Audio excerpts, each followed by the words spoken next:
जय हिंद मेरे दोस्तों, एक बार फिर स्वागत है आपका उत्कर्ष एकेडमी पचोर के यूट्यूब चैनल पर। आज इतिहास सीरीज में आज का जो टॉपिक रहेगा वो है वैदिक सभ्यता या आर्य सभ्यता। पिछले वीडियो में हड़प्पा सभ्यता या सिंधु घाटी सभ्यता के बारे में पढ़ा था।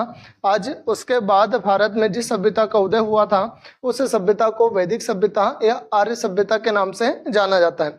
पढ़ने का तरीका क्या रहेगा तो देखिएगा, इतना डिटेल नहीं जाएंगे कि अपने आप में पीएचडी हो जाए। पढ़ने का तरीका रहेगा कि किस प्रकार से एग्जाम में क्वेश्चन आते हैं और वो उपयोगी चीज़ें जो वाकई में एग्जामों में पूछी जाती हैं उन्हीं के बारे में पढ़ेंगे। तो आज का जो टॉपिक है वो है वैदिक सभ्यता। तो शुरुआत करते हैं वैदिक सभ्यता से। क्या थी वैदिक सभ्यता, किसने इसको शुरू किया था, कब से कब तक इसका समय था और क्या इसकी प्रमुख विशेषताएं थी, उन सभी पर आज चर्चाएं होंगी।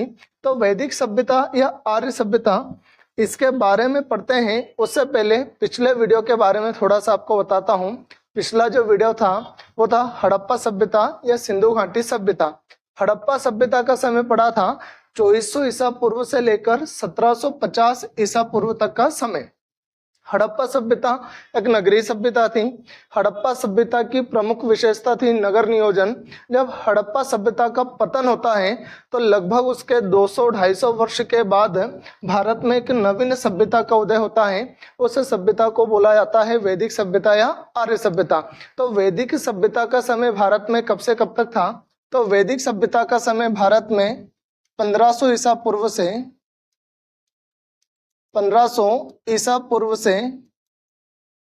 600 ईसा पूर्व तक का जो समय था वो वैदिक सभ्यता या आर्य सभ्यता का समय था। वैदिक सभ्यता या आर्य सभ्यता को दो भागों में पढ़ा जाता है, ऋग्वैदिक कालीन सभ्यता तथा उत्तर वैदिक कालीन सभ्यता। ठीक है, इधर लिख देता हूं। जो वैदिक सभ्यता है इसे दो भागों में ऋग्वैदिक कालीन सभ्यता और उत्तर वैदिक कालीन सभ्यता।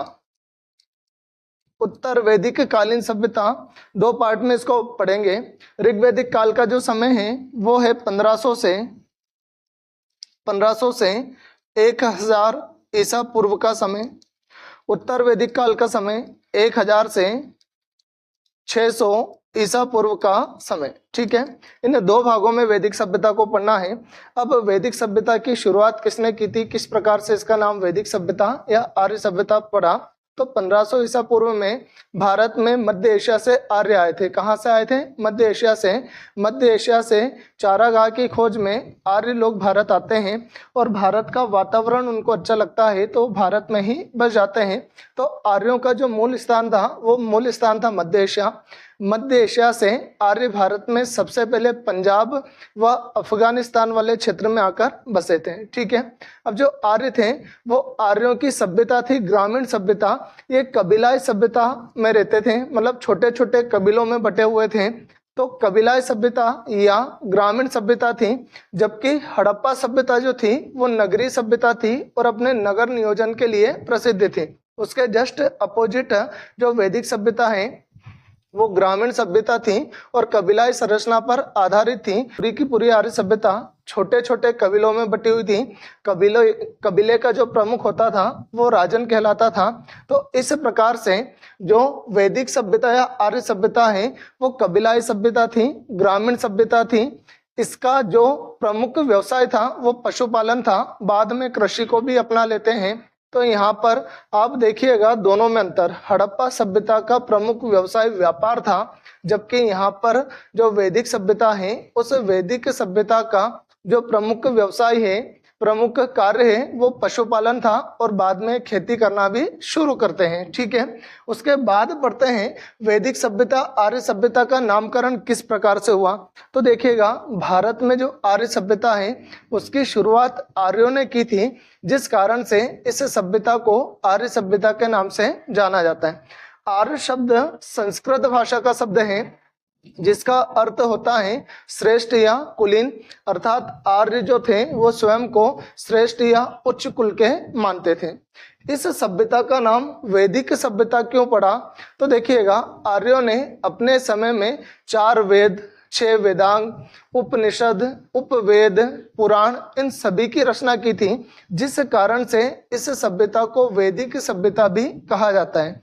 अर्थात वेदों की रचना के कारण इस काल में वेदों की रचना की गई थी, जिस कारण से इस सभ्यता को वैदिक सभ्यता भी कहा जाता है तथा वेदों से ही इस सभ्यता के बारे में जानकारी प्राप्त होती है। तो इस प्रकार से आज वैदिक सभ्यता के बारे में पढ़ेंगे, पॉइंट टू पॉइंट इसके बारे में पढ़ेंगे। क्या इसका सामान्य परिचय है, क्या इसकी विशेषताएं थी, किसने इसको शुरू किया था और किस प्रकार से भारत में इसका विकास होता गया। तो आइए शुरुआत करते हैं वैदिक सभ्यता के बारे में। वैदिक सभ्यता या आर्य सभ्यता का समय 1500 ईसा पूर्व से 600 ईसा पूर्व तक का समय माना जाता है। इसे 2 भागों में पढ़ेंगे, ऋग्वैदिक काल और उत्तर वैदिक काल। ऋग्वैदिक काल का समय 1500 से 1000 ईसा पूर्व, जबकि उत्तर वैदिक काल का समय 1000 से 600 ईसा पूर्व तक का समय था। जिस प्रकार से हड़प्पा सभ्यता को प्रस्तावना के रूप में समझा था, उसी प्रकार से वैदिक सभ्यता को भी प्रस्तावना के माध्यम से समझने की कोशिश करते हैं। पॉइंट टू पॉइंट पढ़ेंगे। हड़प्पा सभ्यता के पश्चात भारत में जिस नवीन सभ्यता का विकास हुआ उसे वैदिक सभ्यता या आर्य सभ्यता कहा जाता है। ठीक है, क्यों वैदिक सभ्यता कहा जाता है? तो इस काल में वेदों की रचना की गई थी तथा वेदों से ही इस सभ्यता के बारे में जानकारी मिलती है, जिस कारण से इसे वैदिक सभ्यता कहा जाता है। आर्य सभ्यता नाम इसका क्यों पड़ा? तो आर्यों ने सभ्यता की शुरुआत की थी, जिस कारण से इसे आर्य सभ्यता भी कहा जाता है। और आर्य संस्कृत भाषा का शब्द है, जिसका अर्थ होता है श्रेष्ठ या कुलीन। ठीक है, वैदिक या आर्य सभ्यता के निर्माता आर्यों को माना जाता है। आर्य संस्कृत भाषा का शब्द है, जिसका अर्थ होता है श्रेष्ठ या कुलीन। ये स्वयं को उच्च वर्ण के या उच्च कुल के मानते थे। आर्यों की भाषा संस्कृत थी, ध्यान रखना, आर्यों की भाषा संस्कृत थी। आर्य भारत में 1500 ईसा पूर्व आए थे। आर्य सर्वप्रथम पंजाब व अफगानिस्तान में आकर बसे थे। कहाँ से आए थे? मध्य एशिया से। मैक्स मुलर ने इनका मूल स्थान मध्य एशिया माना था और मध्य एशिया से ये पंजाब व अफगानिस्तान में आकर बसते हैं। मैक्स मुलर ने आर्यों का मूल स्थान मध्य एशिया माना था।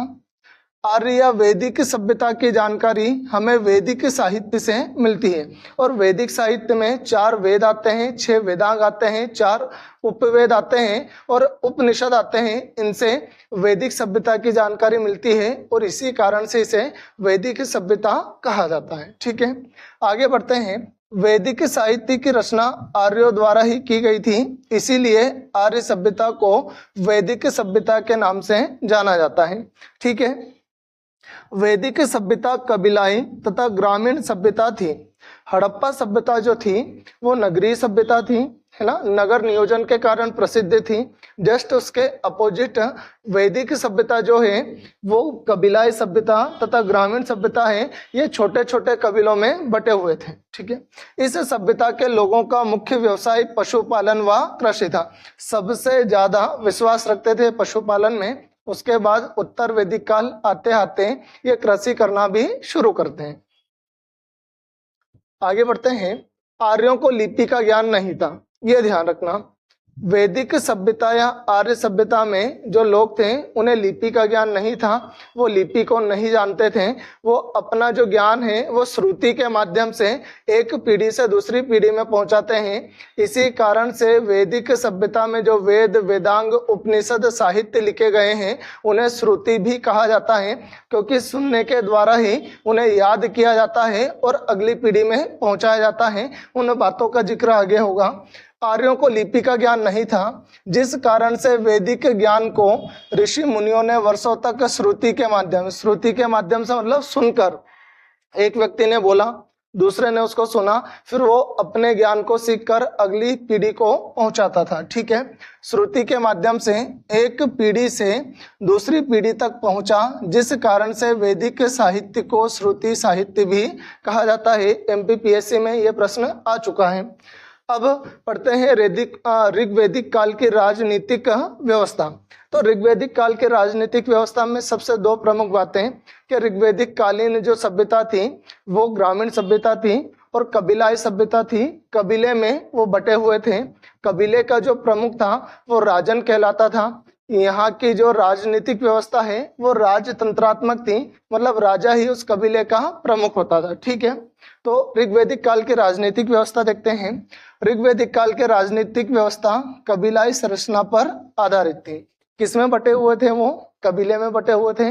कबीले का जो प्रमुख था वो राजन कहलाता था, लेकिन राजन पर अंकुश लगाने के लिए कुछ समितियां, कुछ लोग भी थे जिसे सभा, समिति, संस्था या विदित के नाम से भी जाना जाता है। आर्य लोग कबीले में बटे हुए थे, उनका कोई स्थायी निवास नहीं था क्योंकि पशुपालन उनका मुख्य व्यवसाय था। जहां पर उनको सुविधा लगती वहां पर वो अपना डेरा डाल देते थे और वहां पर अपने कबीले की स्थापना कर लेते थे। राजनीतिक व्यवस्था का स्वरूप राजतंत्रात्मक था, जिसके अंतर्गत राजा ही कबीले का प्रमुख होता था। ठीक है, आगे बढ़ते हैं। राजा पर अंकुश लगाने के लिए, राजा सब कुछ होता था, राजा के पास सभी शक्तियां रहती थी, लेकिन राजा निरंकुश नहीं होता था। उस पर अंकुश लगाने के लिए, उसे रोकने के लिए सभा, समिति तथा विदित नामक संस्थाएं होती थी जो राजा को बुरे कार्य करने से उनको रोकती थी। अब आता है प्रशासनिक व्यवस्था। इसकी प्रशासनिक व्यवस्था के बारे में पढ़ते हैं। तो ऋग्वैदिक काल में जो प्रशासन है उसकी सबसे बड़ी इकाई जन थी। जन का प्रमुख राजन होता था। जो जन था वो छोटे छोटे विश्व में बटा हुआ था और विश्व के प्रमुख को विश्वपति कहा जाता था। विश्व जो थे वो ग्रामों में बटे हुए थे और ग्राम के प्रमुख को ग्रामीणी कहा जाता था। जो ग्राम है वो ग्राम कुल में बटे हुए होते थे और कुल के प्रमुख को कुलप कहा जाता था। थोड़ा लिख के याद कर लेते हैं। ऋग्वेद में प्रशासन की सबसे बड़ी इकाई जन थी, सबसे बड़ी इकाई जन, और जन का प्रमुख कौन होता था? राजन। जन किस में बटा हुआ था? विश्व में, और विश्व का प्रमुख होता था विश्वपति।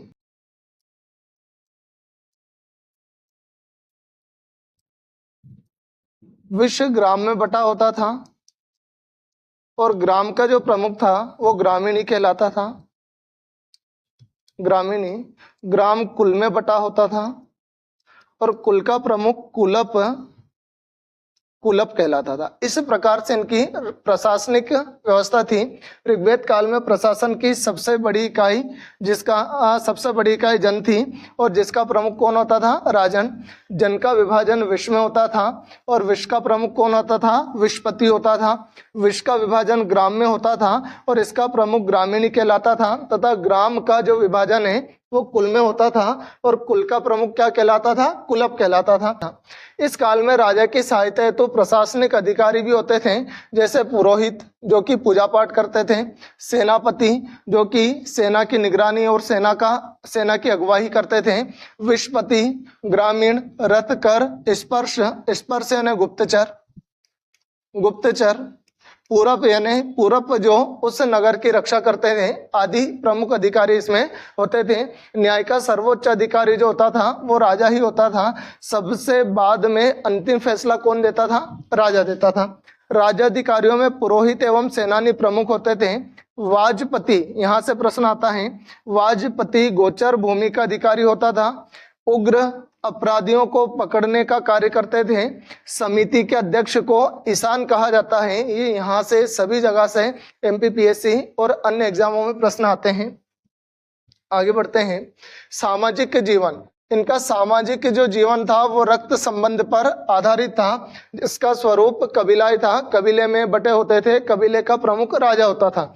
ऋग्वैदिक समाज समता मूलक समाज था। समता मूलक समाज मतलब सभी को समानता से देखा जाता था, जिसमें जितनी योग्यता उसे उतना महत्व मिलता था, जिसमें जाति प्रथा व ऊंच नीच का प्रचलन नहीं था, सिर्फ वो योग्यता पर आधारित था। जिसकी जितनी ज्यादा योग्यता उसे उतना महत्व, और योग्यता के आधार पर ही कबीले के प्रमुख को चुना जाता था, राजन को चुना जाता था। ऋग्वैदिक समाज में वर्ण व्यवस्था प्रचलित थी। ठीक है, ऋग्वैदिक समाज में जो समाज है वो समाज 4 वर्णों में बटा हुआ था, ब्राह्मण, क्षत्रिय, वैश्य और शूद्र। लेकिन सबसे अच्छी बात ये थी समय पर कि समाज 4 वर्गों में या 4 वर्णों में बटा हुआ था, लेकिन समाज कर्म के आधार पर बटा था, ना कि जन्म के आधार पर। कर्म के आधार का मतलब क्या रहता है कि जो व्यक्ति जिस प्रकार का कर्म करेगा उसे उसी वर्ग में रख दिया जाएगा, ना कि जन्म के आधार पर। यदि व्यक्ति शूद्र जाति में जन्मा हो, शूद्र परिवार में जन्मा हो, लेकिन योद्धा हो, तो फिर उसको क्षत्रिय वर्ग में रखा जाएगा। यदि वो विद्वान हो तो उसको ब्राह्मण वर्ग में रखा जाएगा। इस प्रकार से जो वर्ण है उस वर्ण का आधार कर्म होता था। जिस प्रकार से व्यक्ति जो कर्म करेगा उसे उसी वर्ण में शामिल किया जाता था। आगे बढ़ते हैं। किंतु वर्ण व्यवस्था जन्म पर नहीं बल्कि कर्म पर आधारित थी। ऋग्वैदिक समाज पितृ सत्तात्मक समाज था, मतलब पिता को सबसे ज्यादा महत्व दिया जाता था। हड़प्पा सभ्यता में मात्र सत्तात्मक सभ्यता थी, उसमें माता को ज्यादा महत्व दिया जाता था। जस्ट इसका अपोजिट वैदिक सभ्यता पितृ सत्तात्मक सभ्यता थी, इसमें पुरुष भाव था, मतलब पुरुषों को ज्यादा महत्व इसमें दिया जाता था। ठीक है। इस काल में संयुक्त परिवार का प्रचलन था, सभी लोग दादा दादी नाना नानी सभी एक साथ रहते थे। इस काल में स्त्रियों की दशा अच्छी थी। समाज में पुनर्विवाह, बहुपति विवाह, नियोग प्रथा प्रचलित थी, लेकिन कुछ कुरीतियां भी थी, जैसे बाल विवाह, दहेज प्रथा, पर्दा प्रथा, सती प्रथा का प्रचलन भी इस समय पर था। भाई स्थिति अच्छी थी, लेकिन कुछ कुप्रथाएं भी इस समय प्रचलित थी। शिक्षा मौखिक रूप से दी जाती थी, लिखित रूप से शिक्षा नहीं दी जाती। इसी कारण से शिक्षा को श्रुति भी कहा गया था।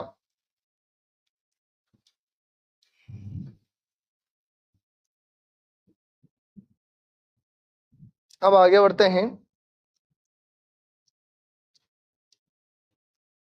वो मांसाहारी व शाकाहारी दोनों प्रकार के भोजन का प्रचलन करते थे। आर्यों का मुख्य पेय पदार्थ सोमरस था। सोमरस जो कि वनस्पति से बनाया जाता था। वस्तुओं में सूती व ऊनी दोनों प्रकार के वस्त्र पहनते थे। मतलब वस्त्र तो हड़प्पा सभ्यता के समान ही, खान पान भी हड़प्पा सभ्यता के समान ही था। अब पढ़ते हैं इनके आर्थिक जीवन के बारे में। आर्थिक जीवन हड़प्पा सभ्यता और वैदिक सभ्यता में बहुत अंतर लेकर आता है। हड़प्पा सभ्यता जो थी व्यापार पर आधारित सभ्यता थी, लेकिन यहाँ पर जो आर्थिक जीवन है वो आर्थिक जीवन ग्रामीण अर्थव्यवस्था पर आधारित था। अर्थव्यवस्था निर्वाह एवं ग्रामीण अर्थव्यवस्था थी। कृषि की अपेक्षा पशुपालन का अधिक महत्व था और आर्यों का सबसे प्रिय पशु घोड़ा था, लेकिन सबसे ज्यादा महत्व दिया जाता था गायों को। यदि व्यक्ति के पास गायों की संख्या जितनी ज्यादा उतना ही धनी, और गायों की संख्या जितनी कम उतना गरीब माना जाता था। मतलब सबसे ज्यादा गायों को महत्व दिया जाता था। तो अर्थव्यवस्था निर्वाह एवं ग्रामीण अर्थव्यवस्था थी। कृषि की अपेक्षा पशुपालन का अधिक महत्व था। आर्यों का प्रिय पशु घोड़ा था। पशुपालन में सर्वाधिक महत्व गाय का था। इतने ज्यादा गाय के ऊपर निर्भर थे कि समाज में चलने वाले बहुत सारे शब्द जो थे वो गाय के आधार पर रखे गए थे। जैसे राजा को गोपति, गोपति मतलब गाय को पालने वाला। युद्ध को गविष्ठी, गविष्ठी मतलब गाय के लिए किया जाने वाला युद्ध। समय को गोधूली, गोधूली का मतलब रहता है शाम का वह समय जिस समय गाय चरकर वापस घर पर आती है, उसे कहा जाता है गोधूली। दूरी को गव्यतु, गव्यतु मतलब गाय जितनी दूरी तक चरने जाती थी उस दूरी को गव्यतु कहा जाता था। पुत्री को दोहिता, दोहिता मतलब दूध दोहने वाली, दूध निकालने वाली। और गाय को अघन्या मतलब ना मारा जाने वाला कहा जाता था कि गाय को मारना अपराध है। ठीक है। वाणिज्य व्यापार सीमित मात्रा में प्रचलित था तथा बाह्य व्यापार प्रचलित नहीं था। ठीक है। वाणिज्य व्यापार सीमित मात्रा में था क्योंकि सबसे ज्यादा पशुपालन को महत्व देते थे और उसके बाद कृषि इनका दूसरा पेशा था। ठीक है। व्यापार वस्तु विनिमय प्रणाली पर आधारित था। मतलब उस समय पर वही सिक्के रुपए पैसे की लेन देन नहीं होती थी। व्यापार होता था तो वस्तु विनिमय प्रणाली पर, जिसे जिस वस्तु की आवश्यकता होती थी तो वस्तुओं का लेन देन कर लेते थे। आर्य द्वारा खोजी गई धातु लोहा थी। यहाँ से प्रश्न बार बार आता है, आर्य द्वारा खोजी गई धातु लोहा थी। अब धार्मिक जीवन के बारे में पढ़ते हैं। धार्मिक जीवन क्या होता है? तो ऋग्वेद धर्म का स्वरूप प्रकृतिवादी था। मतलब ये प्रकृति पर सबसे ज्यादा निर्भर रहते थे। आर्यों के सबसे महत्वपूर्ण देवता इंद्र थे। इंद्र को वर्षा, युद्ध का देवता व पुरंदर भी कहा जाता है क्योंकि ये पशुपालन और कृषि पर निर्भर थे। इसलिए जो इंद्र हैं वो वर्षा के देवता थे। इसी कारण से इंद्र को सबसे प्रमुख देवता माना गया था। ऋग्वैदिक काल में धर्म में पुरुष भाव की प्रधानता थी। इस काल में धर्म में बहुदेववाद मतलब एक से अधिक देवताओं को पूजा जाता था। इस काल में धर्म में कर्मकांड का प्रचलन प्रारंभ हो गया था। ऋग्वेद में उल्लेखित सभी नदियों में जितनी भी नदियां उल्लेखित हुई है उन नदियों में सरस्वती नदी को सबसे पवित्र नदी माना जाता है। ठीक है, ऋग्वेद में उल्लेखित नदियों में सरस्वती नदी सबसे महत्वपूर्ण तथा पवित्र मानी जाती है, लेकिन सिंधु नदी का उल्लेख सर्वाधिक बार हुआ है। बार बार सिंधु नदी का उल्लेख किया जाता है। दोनों प्रश्नों में अंतर समझना, सबसे महत्वपूर्ण और पवित्र नदी सरस्वती नदी को माना जाता है और सबसे ज्यादा बार उल्लेख हुआ है तो सिंधु नदी का हुआ है। अब ये थी ऋग्वैदिक कालीन राजनीतिक, आर्थिक, सामाजिक व्यवस्था। अब पढ़ेंगे उत्तर वैदिक काल। उत्तर वैदिक काल में क्या क्या परिवर्तन हुए समय के साथ में, उसके बारे में चर्चा करते हैं।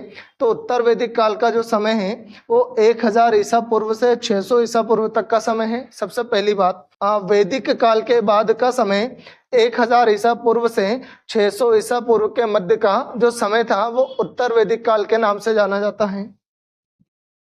राजनीतिक जीवन में क्या परिवर्तन हुआ, तो कुछ 2-3 पॉइंट आपको बताता हूं जहां से उत्तर वैदिक काल और ऋग्वैदिक काल दोनों के राजनीतिक जीवन में अंतर स्पष्ट कर सकते हैं। सबसे पहला अंतर तो ये कि समय बीतते बीतते जो राजा है उस राजा की शक्तियों में वृद्धि हुई थी, पहली बात। दूसरी बात, पशुपालन की अपेक्षा अब ये कृषि करना भी शुरू करते हैं, जिससे स्थायी निवास की प्रवृत्ति इनकी बढ़ती है। तो पढ़ते हैं, राजनीतिक व्यवस्था का स्वरूप वही राजतंत्रात्मक था, लेकिन राजा की शक्तियों में कुछ वृद्धि हो जाती है।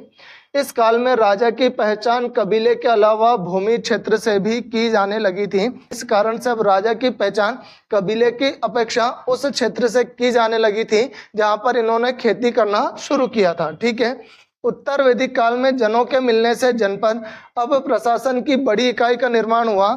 जनों से मिलकर जनपद और जनपदों से मिलकर महाजनपद, जनपदों के आपस में मिलने से महाजनपदों का निर्माण होता है। और 6ठी शताब्दी ईसा पूर्व तक आते आते इन महाजनपदों की संख्या कितनी हो जाती है, 16, जो कि आगे पढ़ेंगे।